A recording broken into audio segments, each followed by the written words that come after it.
Have you ever watched karma strike back in the most unexpected way possible? Picture this: a busy city street, flashing blue lights, a tense confrontation between an overconfident cop and a black woman calmly insisting she's more than meets the eye. He doesn't believe a word she says. He mocks her, ridicules her ID, treats her like a criminal. But little does he know, tomorrow morning, she'll be the one sitting high on the bench, presiding as the judge in his very own trial. The tables will turn so fast you won't believe your eyes, and when karma arrives, it hits harder than anyone could have imagined. Officer Trevor Mills had joined the Atlanta Police Department 7 years ago, fresh out of the academy, with hopes of making a name for himself. He had grown up just outside the city limits, in a quiet suburb where sins were rare, and the biggest neighborhood scandal involved a stray dog rummaging through trash cans. But Trevor had always craved excitement and authority. So as soon as he was old enough, he enlisted in the academy, dreaming of heroics valor, and maybe even a newspaper article praising his brave deeds. His early days on the force were admirable. Fellow officers remembered him as a polite, energetic young man who never missed a chance to volunteer for community outreach programs. Yet as years passed, the naivete of his uniform's shine wore off.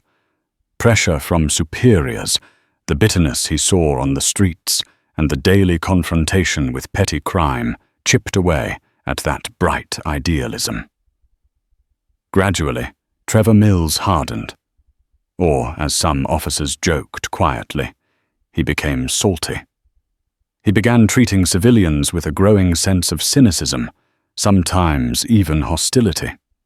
At first, it was a subtle shift, a harsher tone when pulling people over, a snide remark when dealing with alleged criminals.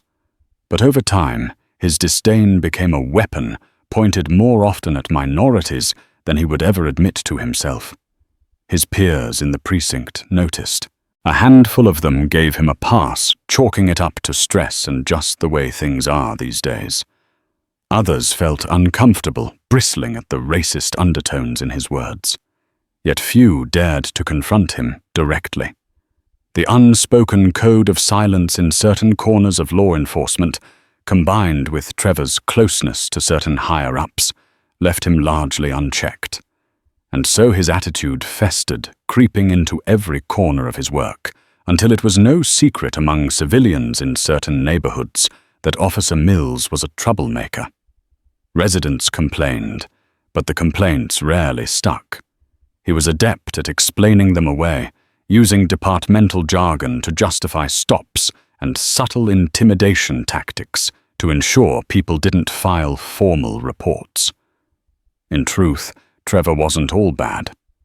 He'd saved a child from a burning car once, single-handedly de-escalated a near riot when tensions were high after a controversial shooting.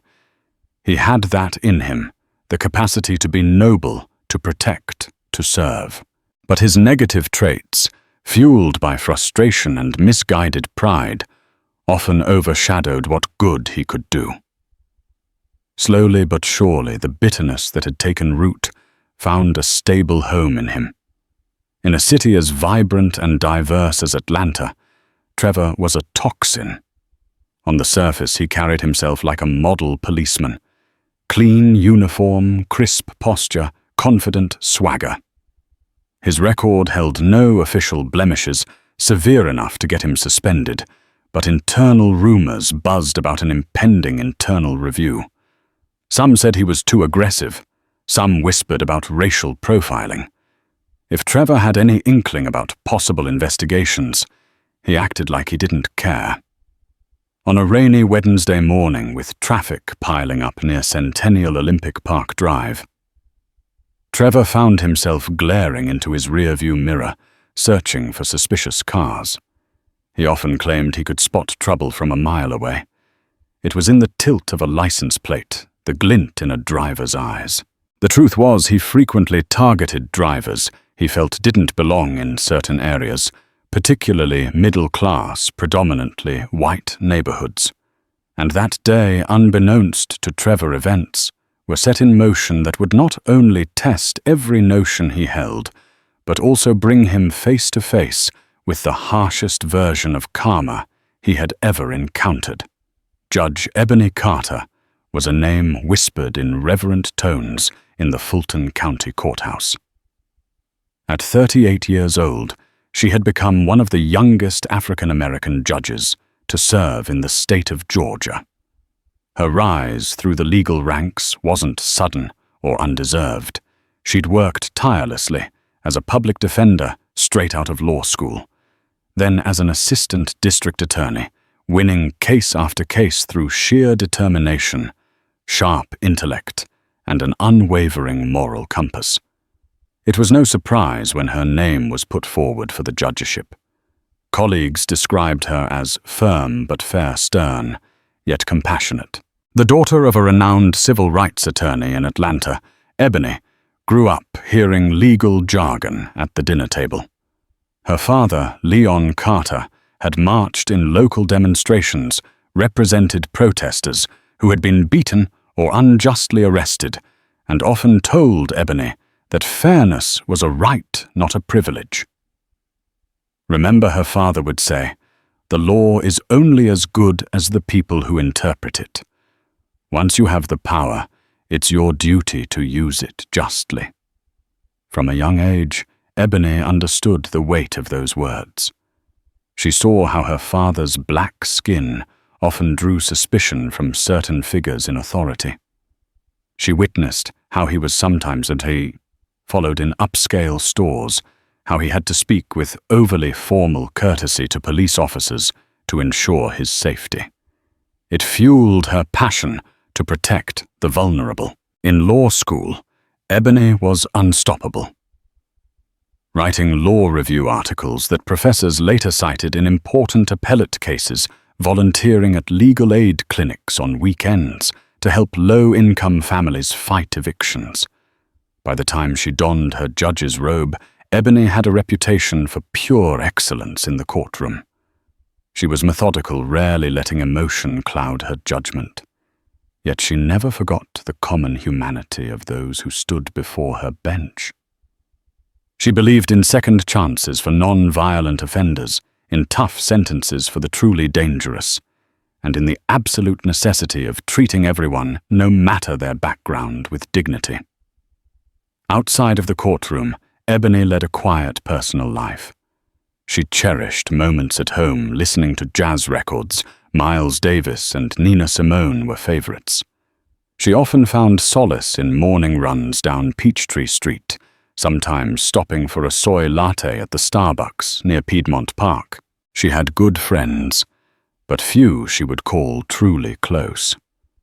The demands of her job made socializing difficult, and she refused to compromise her integrity by associating too closely with certain crowds. Life had never been easy for Ebony. She'd faced her share of racism growing up, not to mention sexism from senior attorneys who doubted her abilities. But she refused to become jaded.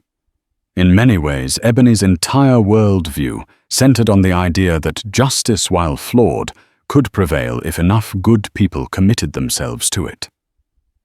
The day before the fateful encounter with Officer Mills, Ebony had just adjourned a tense drug trafficking case. She left the courthouse exhausted, her mind swirling with thoughts about the arguments she'd heard. Still wearing her robe folded neatly over her arm, she navigated the labyrinth of corridors and stepped outside into the sunny midday heat. She had no idea that in less than 24 hours she would collide with a moment of prejudice that would test not just her temper, but her commitment to upholding the law without bias. It was late afternoon when Ebony hopped into her sleek black sedan, a gift she had bought herself upon her appointment to the bench. Driving through Midtown Atlanta, she mentally reviewed her schedule for the coming days, a series of hearings on minor assault charges, a preliminary hearing for corruption allegations against an officer named Trevor Mills, although she hadn't yet matched the name to a face. The sunlight angled just right, bouncing off the chrome of passing cars. Ebony's mood was calm, her spirits lifted by a new mile in her personal record that morning. Then she heard the siren. She glimpsed red and blue lights in her rear-view mirror and felt a momentary flicker of confusion. She wasn't speeding, hadn't run a red light, and had changed lanes using her signal. Immediately, her stomach tightened. She pulled over, rolled down the window, and placed her hands calmly on the steering wheel, as her father had always taught her to do. Officer Trevor Mills, wearing dark sunglasses, approached the driver's side door. License and registration, he demanded, his tone colder than the shade beneath a cypress tree. Ebony nodded politely. "Of course, officer." "May I ask why you stopped me?" He gave her a once-over, eyes lingering on her professional attire, a tailored blazer she'd thrown on before leaving court. "There's been a report of a stolen vehicle matching this description." He lied, his words clipped. "Now license and registration." "Now!" Ebony's heart fluttered. She knew her car was not stolen. This must be a case of mistaken identity, or dare she even think it profiling. But she kept her composure. Slowly, methodically, she opened her purse and retrieved her license. "My registration is in the glove compartment," she said evenly. "I'm going to reach for it now." Trevor gave a terse nod. Ebony, moving carefully, opened the glove compartment and handed him the registration papers. He snatched them from her hand and took a step back, scanning them. Then he let out a small, mocking laugh as he looked at her license. "Ebony Carter. What kind of name is that?" Ebony's expression tightened. "It's my name," she said firmly. He squinted at her ID. "Occupation says judge." "Really?" He let out another scoff and handed it back to her. "Funny joke. I'd guess you're more like the judge of a beauty pageant or something." Her heartbeat quickened. "I assure you, officer, this is not a joke. I am indeed Judge Carter, currently presiding at the Fulton County Courthouse." Trevor shrugged, leaning an arm on the car's roof. "Right. And I'm the governor. Now step out of the vehicle." Ebony's eyes narrowed slightly. "Under what grounds?" "Suspicion of operating a stolen vehicle." She drew in a breath, holding it for a tense moment. She could argue refuse and mention the numerous documents that proved her identity, but she was also aware that a roadside confrontation could escalate, especially given how hostile he already seemed. Swallowing her frustration, she reached for the door handle. Trevor stepped back, hand on his holster. The silent threat wasn't lost on Ebony. She stepped out, carefully shutting the door behind her. The next 10 minutes were humiliating. Trevor called for backup, and another officer, Officer Randall Price, arrived looking decidedly uncomfortable as soon as he realized what was going on. Ebony stood on the curb, her hands folded in front of her, quietly repeating that she was indeed a judge, and that Trevor would find no stolen vehicle match in the database. Meanwhile, Trevor openly mocked the notion. "I've seen a lot of counterfeit IDs in my time. You think you can just print one of these off the internet and call yourself Your Honor?" He shook his head, chuckling to himself. Officer Price tapped him on the shoulder. "Hey, I ran the plates. They're registered to Ebony Carter.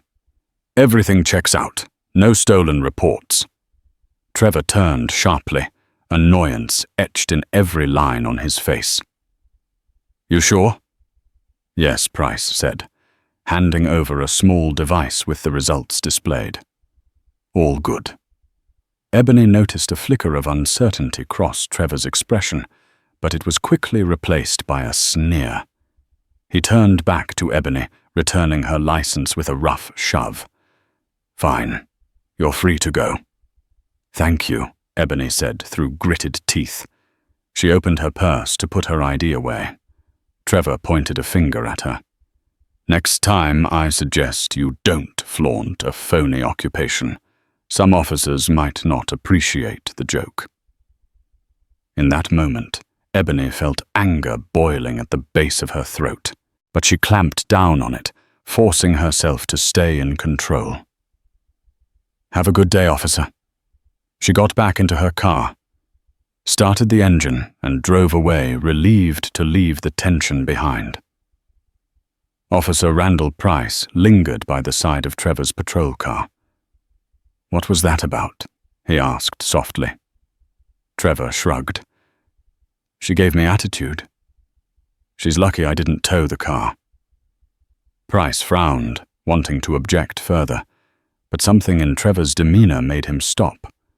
He watched as Trevor headed back to his seat, frustration clear in every muscle.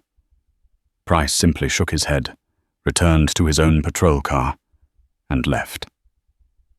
Meanwhile, Ebony's hands were trembling on the steering wheel, her chest tight with outrage and disbelief. She had faced racism and sexism before, but rarely such a blatant display of disrespect and condescension.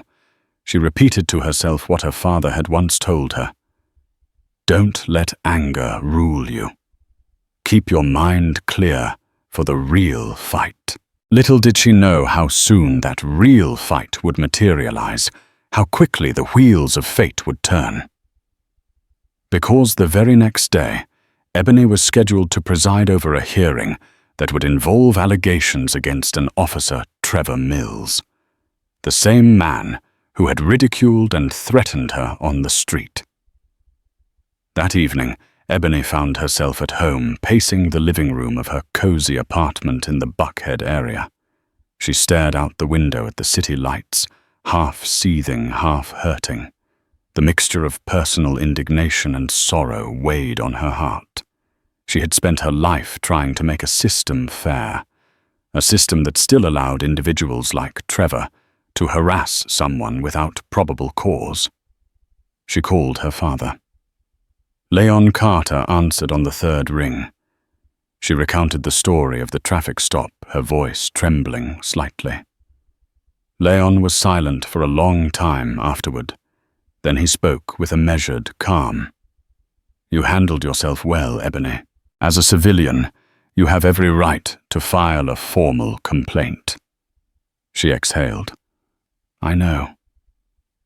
But if I do, it might appear as though I have a personal vendetta the next time I see him in my courtroom."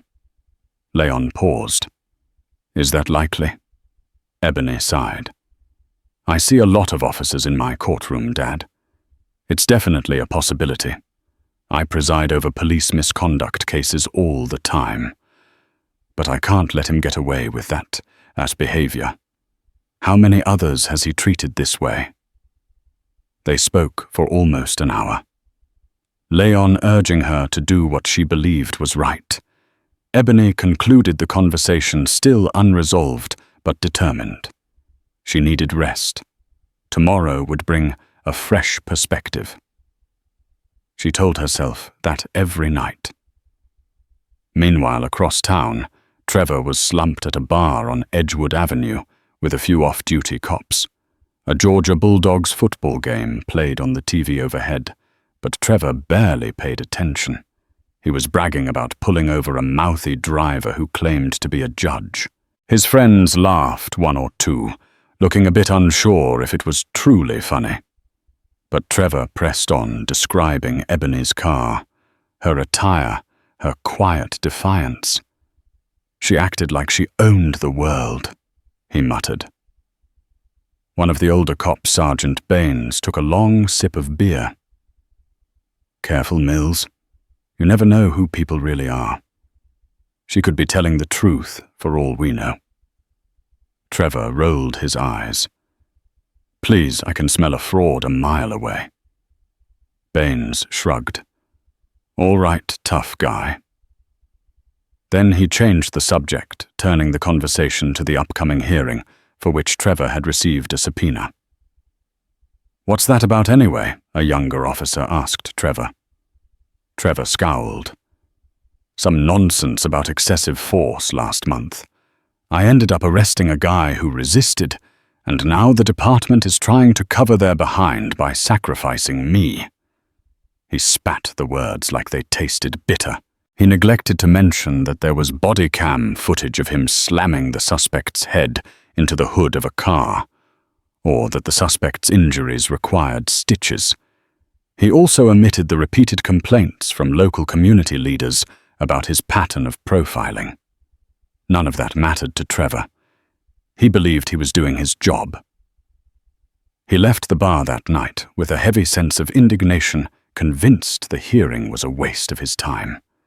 He drove home practicing the lines he'd deliver in court, imagining himself as a victim of bureaucratic meddling. Little did he suspect that the mysterious Judge Carter, listed in the subpoena, was the same woman he'd insulted just hours before. Sunlight spilled across Atlanta's skyline as Ebony woke early the next day. She dressed in a sleek black suit, pinned up her hair, and took a moment to study herself in the mirror. Her reflection showed resolve, not bitterness. She repeated a silent mantra, to be fair, to uphold justice, to treat every individual before her bench with the dignity they deserved, even if they had not extended the same courtesy to her. She left her apartment and headed to the Starbucks near Piedmont Park. Ordering her usual soy latte, Ebony tried to push the memory of Trevor Mills from her mind. She had a full docket that day. Small claims, pre-trial hearings, arraignments, busy but typical. She tried not to dwell on the possibility that he might appear before her. Upon arriving at the Fulton County Courthouse, Ebony climbed the grand steps passing by the Statue of Justice, which always gave her a profound sense of purpose.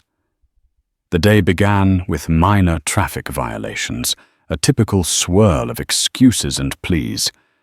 Then came a break before a misconduct hearing scheduled at 11:00 a.m.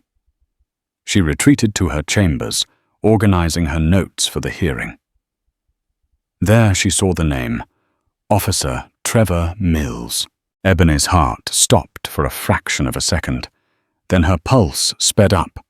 She set the folder down and took a long breath.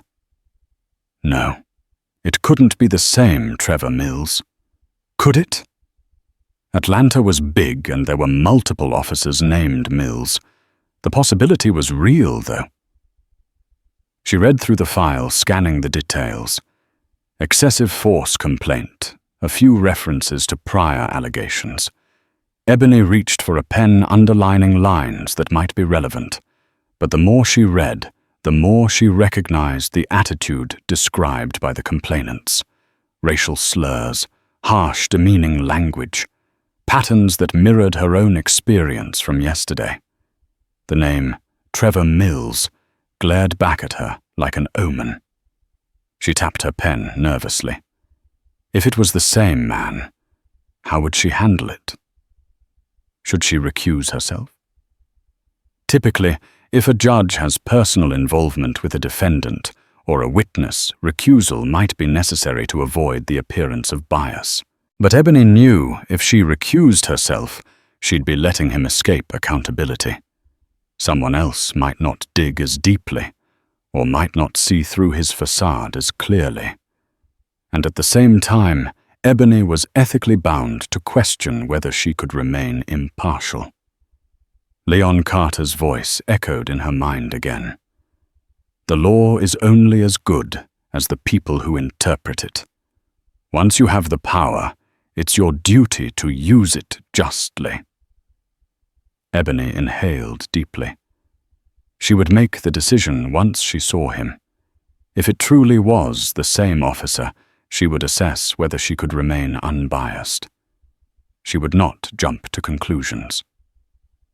At 10:55 a.m., the bailiff announced the next case, the City of Atlanta versus Officer Trevor Mills. Ebony positioned her notes, took a steadying breath, and rose to don her robe. She stepped through the door leading from her chambers to the courtroom. Her face composed, her posture regal. The courtroom was moderately full. Reporters from local outlets, seated in the back rows, along with community members who had followed the case. In the front, the prosecution team looked over their papers. To the right, a single defense attorney conferred quietly with the defendant, Trevor Mills. The moment Ebony saw him, her heart clenched. It was the same man. He was wearing a clean suit, hair neatly combed, but she recognized those features instantly. Trevor turned to see who would be presiding, stopped mid-sentence, and went pale. It took him a second to do a double take, but there was no mistaking the shock that gripped him. Ebony settled into her seat, ignoring Trevor's stare. "Court is now in session," announced the bailiff. Everyone rose, then sat again as Ebony nodded. She spoke calmly as though it were any other case. "Good morning, everyone. This is a hearing on the matter of alleged misconduct by Officer Trevor Mills. Counsel, are you ready?" The prosecutor, a tall man named Brian Thompson, stood. "Yes, Your Honor." Trevor's attorney stood adjusting her blazer. "Yes, Your Honor." Trevor himself still looked stunned. For a moment, Ebony thought he might speak out of turn, but his lawyer subtly patted his arm, and he remained silent, though his eyes never left Ebony. The case proceeded with the prosecution presenting evidence, body camera footage, witness statements, medical records of the alleged victim. A hush fell over the room as the footage played. It showed Trevor forcibly shoving a suspect into the hood of a car, pressing down on his neck. The suspect's pleas for mercy echoed across the silent courtroom. Ebony watched the screen with the same composure she gave to every piece of evidence. She winced internally at the brutality, remembering the condescending smirk on Trevor's face the previous day. Then came the defense's turn. Trevor's attorney argued that the suspect had resisted arrest, that Trevor was following protocol in a high-stress situation. But Ebony could see the holes in that argument. The body cam showed no visible threat from the suspect, who was unarmed and cooperative after the initial pat-down. During a break in the proceedings, Trevor's attorney approached Ebony's bench with a request for a sidebar. In a hushed voice, she spoke. "Your Honor, my client believes there may be a conflict of interest. He claims he's encountered you outside the courtroom recently." Ebony kept her face neutral. "Indeed, we did meet yesterday." Officer Mills pulled me over. The attorney blinked in surprise, lips parted. "Ah, I see. That complicates." Ebony lifted a hand. "I can assure you, counsel, I can remain impartial. Would your client prefer a motion to recuse? I will hear it if so." Trevor shifted uncomfortably, eyes darting to Ebony, then down to his shoes. His attorney glanced at him, then cleared her throat. "Officer Mills." Trevor swallowed. He knew the optics. If he claimed bias, it might look like he was running from accountability. And Ebony Carter had not indicated any personal vendetta thus far. She had not even mentioned the traffic stop. But he also knew if her identity as that black woman he'd mocked became public knowledge, he would face a media firestorm. He shook his head, voice tight. No recusal." Ebony offered a curt nod. "Very well." She signaled for the attorneys to step back. As they did, she felt a swirl of adrenaline. The hearing would proceed, and she would judge it on the facts. Prosecutor Thompson called another witness, a bystander, who had filmed the incident on a cell phone. She confirmed the suspect was already in handcuffs when Trevor used force. The defense tried to undermine her credibility, citing her anti-police social media posts. But Ebony knew that under Georgia law, a witness's personal opinions did not necessarily negate objective video evidence. Throughout it all, Trevor kept sneaking glances at Ebony. She could feel his discomfort from across the room. Memories of the previous day flared in her mind. His sneer, his derisive laughter when she presented her ID. And yet Ebony's questions to each side were measured her tone crisp and neutral. She ignored the coil of anger deep inside, focusing on the law. When the final arguments ended, Ebony closed the hearing, stating she would issue a decision the following week. She rose from the bench the bailiff called for all to stand, and Ebony retreated to her chambers with a tightness in her chest. She felt the eyes of the press on her, but she maintained her composure until the door clicked shut behind her. An hour later, Ebony was collecting her belongings to leave for lunch when there was a knock on her office door. "Enter," she called, half expecting one of the court clerks. But it was Trevor Mills. Her breath caught. He stepped inside, hat in hand, a nervous flicker in his eyes. Immediately, Ebony raised her hand. "Officer Mills, this is highly irregular. If there is anything you wish to say, it should be said on the record, with counsel present." Trevor stood there, swallowing hard. He took off his sunglasses. "I just wanted to apologize." He hesitated, his voice rasping with tension. "For yesterday. If I had known," Ebony's gaze hardened, her voice low. "Known what? That I was a judge rather than just a random black woman." "Would that have changed anything, officer?" He opened and closed his mouth, at a loss for words. "You should leave," Ebony continued, her tone precise. "We can't speak about the hearing without counsel." Trevor nodded jerkily, stepping backward. Before he exited, he paused. "I didn't mean any of that. I was just doing my job." Ebony remained silent, and Trevor, eyes downcast, left. The door clicked shut, leaving Ebony alone with the swirl of lingering anger and a heavy sense of righteousness. That afternoon, Ebony contacted the presiding judge who oversaw misconduct cases. She disclosed her personal encounter with Trevor, carefully laying out the details of the traffic stop. The presiding judge asked if Ebony felt she could remain fair. Ebony paused, inhaling. "I believe I can, Your Honor. The evidence is quite straightforward, and my personal encounter will not cloud my judgment of the facts. But if you believe recusal is necessary, I will abide." The presiding judge weighed the situation. Ebony's reputation for fairness was well known, and the evidence seemed incontrovertible regardless of Ebony's personal bias. In the end, the presiding judge said Ebony could remain, but that she must ensure transparency at every stage. Ebony agreed wholeheartedly. Meanwhile, Trevor faced a mounting internal investigation at the Atlanta Police Department.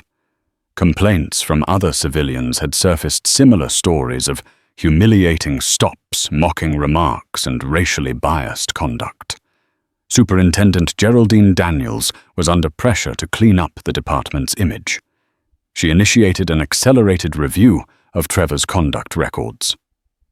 With the next hearing set for the following week, Trevor found himself under intense scrutiny.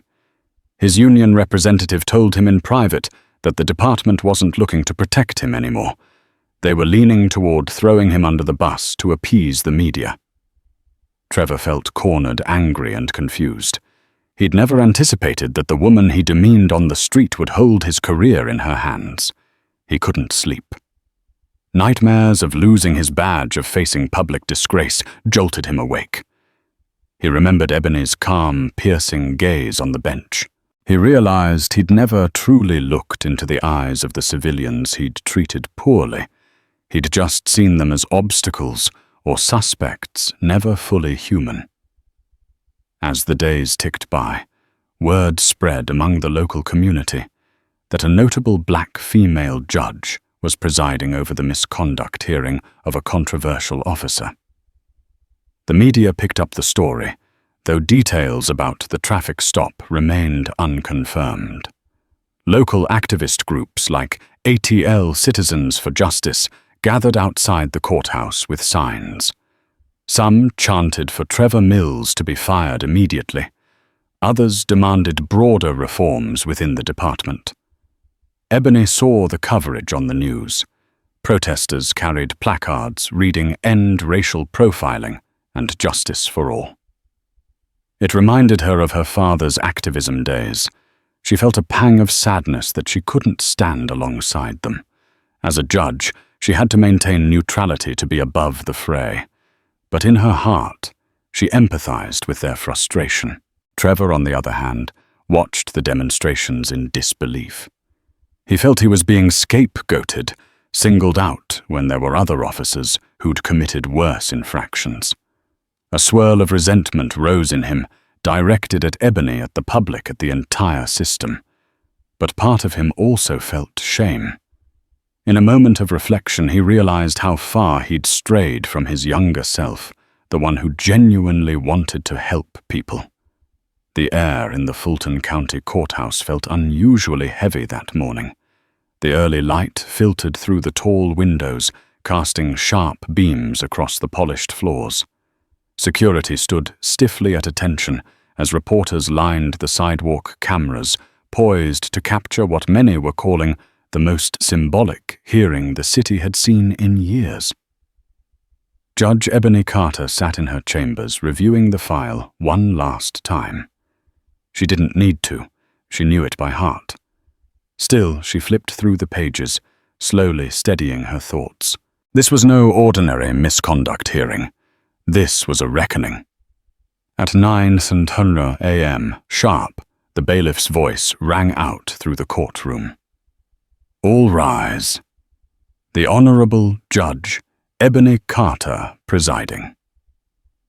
The murmurs died. Everyone stood as Ebony entered, robed in black.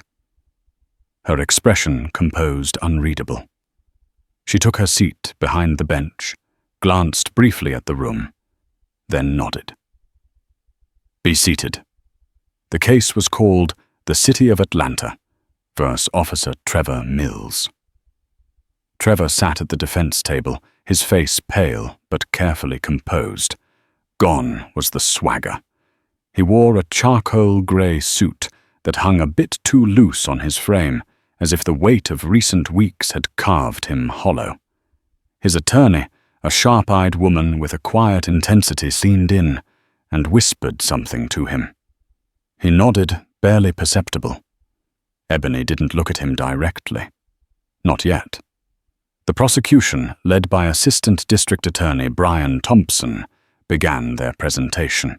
One by one, witnesses came forward, bystanders, victims of previous stops, and internal affairs officers who'd reviewed Trevor's body cam footage and complaint history. A timeline emerged, one not of a single mistake, but of a pattern. Stops without cause, verbal intimidation, racial bias cloaked in vague citations of suspicious behavior. But it wasn't just testimony. They played the body cam footage from the incident that sparked this hearing. The room fell into a hush as the screen lit up. The video showed Trevor shoving a handcuffed man against a patrol car, his voice raised, filled with expletives. The man, clearly restrained and non-violent, cried out. The camera caught every second of it, every shove, every insult. Ebony kept her expression neutral, though her stomach clenched. When the prosecution rested, the defense tried to shift the narrative. Officer Mills, his attorney began during her statement, was operating under immense stress. He was responding to what he believed to be a legitimate threat. We do not excuse the actions seen on video, but we ask the court to consider the context. Officers are human. They make errors. They face danger daily. Trevor took the stand. His voice, though trained for public interaction, lacked the force it once carried. I made mistakes, he admitted. I lost my temper. I've been under pressure for years. But I never intended to harm anyone. For the first time, his eyes met Ebony's.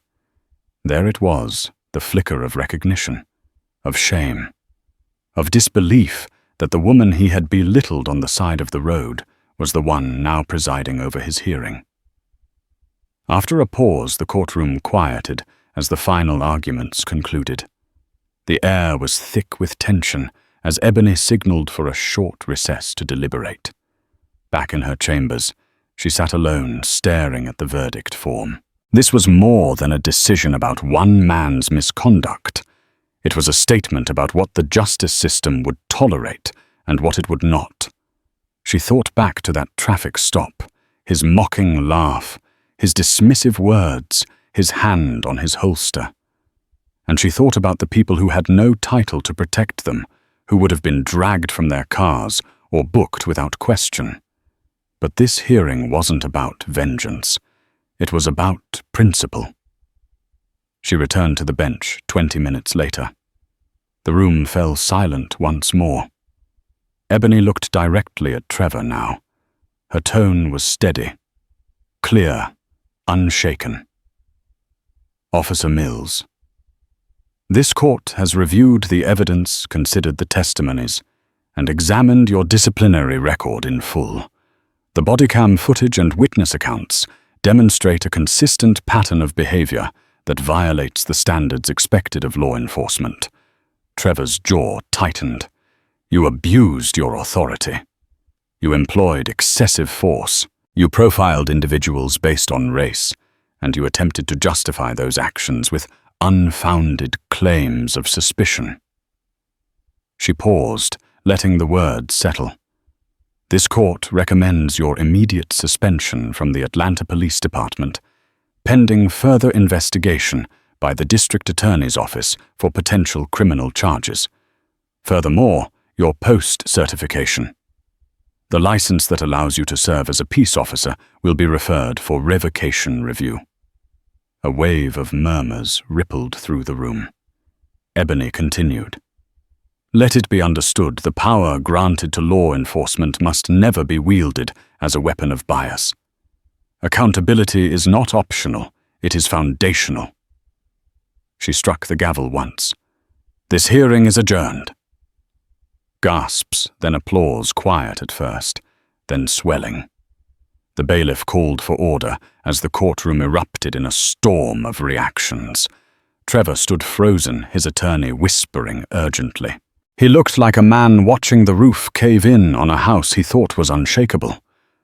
Ebony rose and exited through the back door, her robe flowing behind her, her face unreadable. Outside, the city moved forward.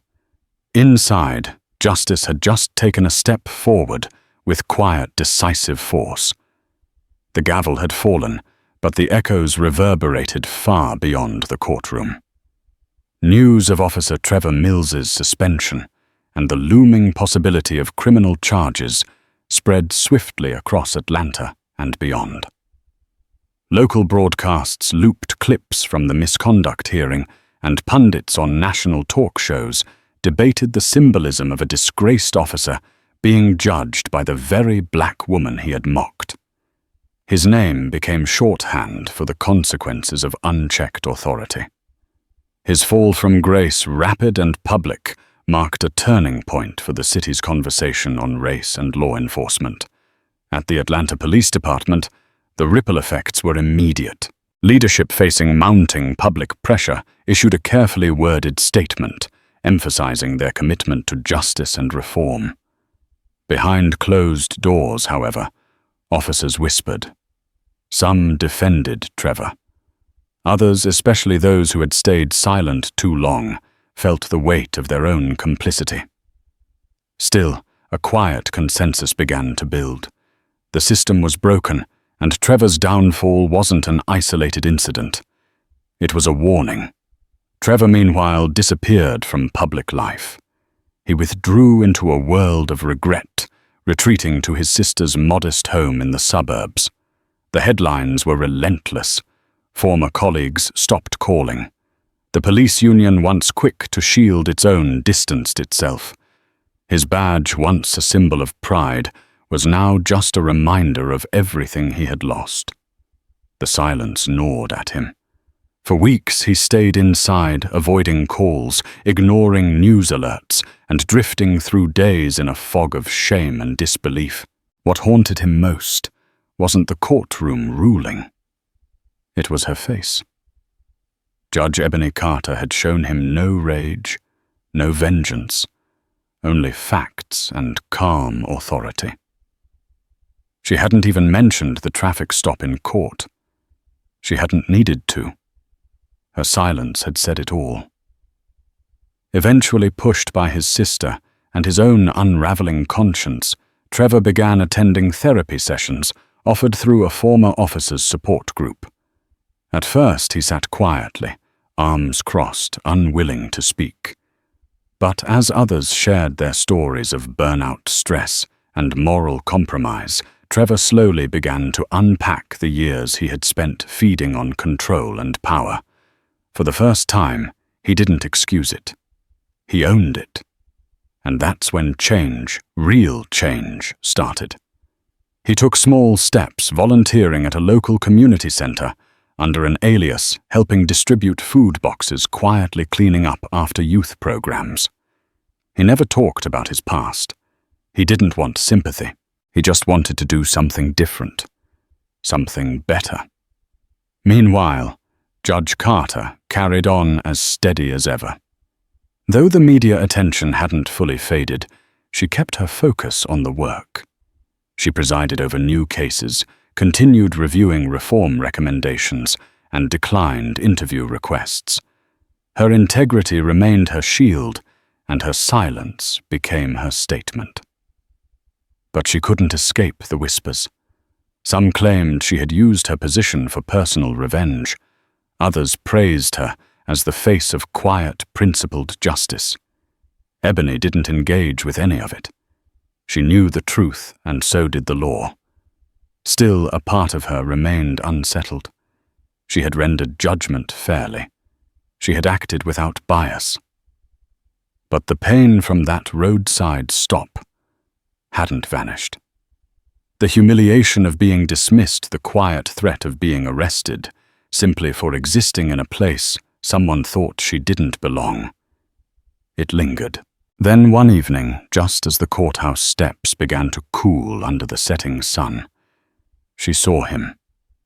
Trevor Mills stood near the base of the stairs, no longer in uniform, no longer wearing that smug grin. He looked smaller, like a man trying to carry the weight of all his mistakes in silence. Ebony's guard went up immediately. But when he saw her, he raised both hands, slightly, palms open.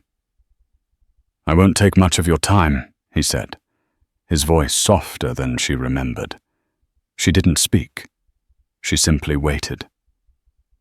I wanted to say, "I'm sorry," he said, eyes downcast. "For the stop, for the disrespect, for everything." Ebony crossed her arms, her voice measured. "You didn't know who I was. That's clear. But would you have treated me any differently if you had?" Trevor hesitated. "That's the part that keeps me up at night." Silence stretched between them, thick with history. Finally, Ebony gave a small nod. "Then maybe you're starting to understand." Trevor nodded, once the faintest glimmer of emotion flickering in his eyes. "Thank you for being fair," he whispered, and turned to leave. Ebony stood still, watching him go, not with vengeance, but with clarity. This wasn't forgiveness. It wasn't closure. But it was a moment, a necessary one. And perhaps in a world so often ruled by power and pride, that moment was enough for now. In the weeks following Officer Trevor Mills' suspension and public disgrace, the city of Atlanta began stirring with renewed conversation about policing, about justice, and about accountability. The Mills case had become more than a news story. It had ignited a movement. Judge Ebony Carter, though silent to the press, knew the impact of what had occurred. She didn't seek fame, and she certainly hadn't asked to become a symbol. But symbols were rarely chosen. They were forged through trials. And hers had come not just in the courtroom, but on a sidewalk in the heat of disrespect. She continued her duties at the courthouse with her usual discipline, rendering decisions, reviewing motions, and overseeing hearings without fanfare. But colleagues, clerks, and even visiting attorneys carried themselves differently around her now. There was a weight to her presence, the kind that came only from having walked through fire and not only surviving it, but illuminating the way for others. Quietly, Ebony collaborated with city officials and legal scholars on proposals for community-based initiatives. One such program, a partnership between the courts and local schools, focused on teaching youth their rights during police encounters. She didn't advertise her involvement. She let the results speak for themselves. Meanwhile, community groups didn't let up. ATL Citizens for Justice, emboldened by the hearing, continued organizing rallies, pushing the city council for deeper reform. Their demands included mandatory de-escalation training, a civilian oversight board, and psychological evaluations for officers with repeated complaints. They didn't just want Trevor Mills gone. They wanted the system that enabled him held to account. Ebony watched from a distance. She couldn't march in their protests. Her position demanded neutrality.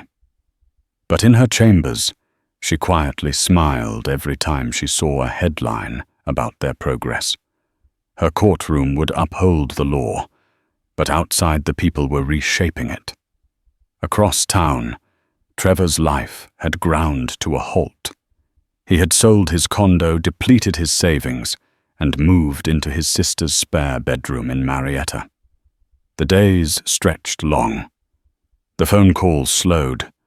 The silence, once something he sought after every shift, became unbearable. For the first time in years, he had no badge, no uniform, no authority, only time and regret. Therapy sessions through a court-mandated outreach program offered a strange kind of clarity. At first he resisted, dismissed it, blamed everyone else. But then came the nightmares of the courtroom, of Ebony's voice delivering judgment not in rage, but in reason. That hurt more than any shouting ever could.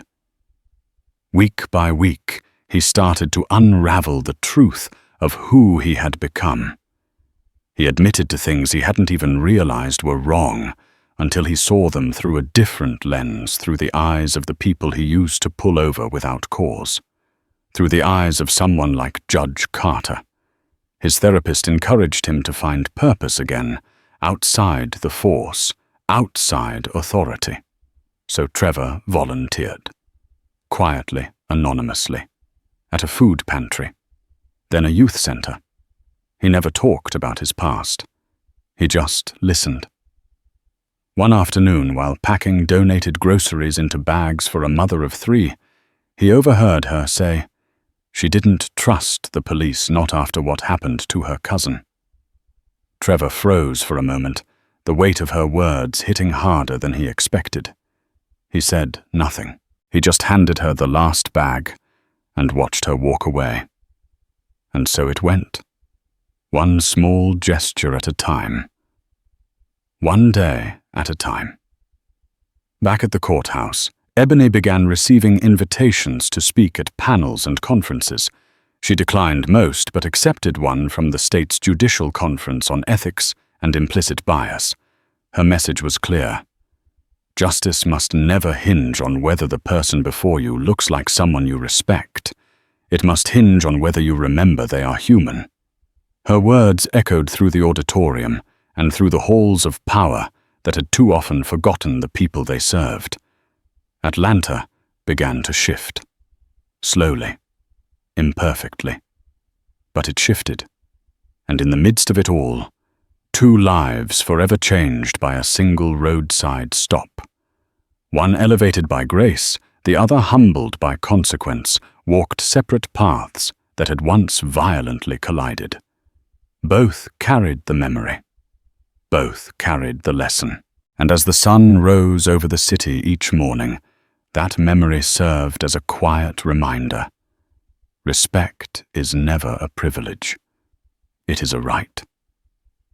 As the seasons changed and Atlanta's streets pulsed with new energy, the ripple effects of the courtroom reckoning between Officer Trevor Mills and Judge Ebony Carter continued to echo. Though the headlines had faded, the lessons endured. Judge Carter returned to her demanding schedule, ruling from the bench with her signature clarity and poise. She handled each case with the same dedication she always had, but something in her presence had deepened. Colleagues noticed it, a quieter strength behind every word, an edge of lived wisdom that didn't need to be spoken aloud. Her encounter with Trevor Mills had reinforced what she already believed, that the law must be more than rigid codes and formalities.